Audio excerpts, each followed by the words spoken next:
Hey guys, Shadi from Peel Drone and RotoRev. Today again, the HGLRC all-in-one, again, V3.1, finally stocked in. It's just we had to make sure that this batch is totally good and no issues with it whatsoever.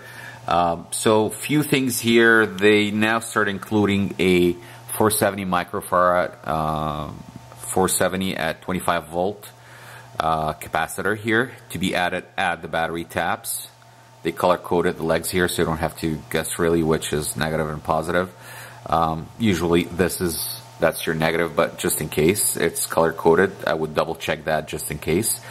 So the note that says here that if you're using a high powered motor, we advise to use the 470 microfarad electrolytic capacitor from the attached accessory to avoid the disturbance of external voltage changing, which some people have seen issues in the past with the V3 boards running really demanding motor setups that they would get the OSD to flicker.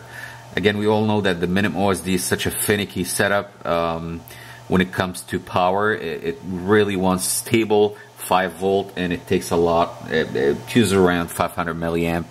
That was all the documentation around is saying. So adding this capacitor is going to stabilize a lot if you are having this issue. I personally ran mine with F40T motors and I haven't had to put capacitor yet. But in that case I would just add the capacitor in case, especially if you're running something like F60 motors. That is definitely a good practice to add capacitor, especially if your ESCs are not known to be stable or it has a lot of ripple, like voltage spikes. That would be a good thing. In really bad cases, some people had to actually put a capacitor on the 5 volt rail over here. So you use the ground as common and then you just use that on the 5 volt. Again, I haven't personally had to do that. One key thing in getting that is just making sure that your solder joints are good. You have good shiny solder joint, nothing is dull or cold solder, because that does help. I use 12 gauge XT60 pigtails just to make sure the board is getting enough current or minimal resistance. So that would help if you have issues with the minimum OSD.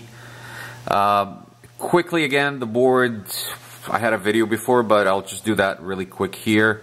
It's pretty much the same board minus the XT60 been dropped. Now tabs for leads. The 12 volt is now here next to the VTX. 5 volt is up near to the camera. Grounds are common, of course. At the back, everything's still the same. Dedicated 2 BECs along with the OSD hardware. Current sensor has been moved to the bottom of the board. So again, pretty much you don't really need to do anything at the bottom of the board. All the tabs and everything on the top of the board. Just when you're soldering, again, they did the included notice mentioned something about connecting your USB to the ground, well, land station or whatever. I guess they mean the your computer, just to ensure normal operation of the flight controller before using it, which obviously you're gonna have to do.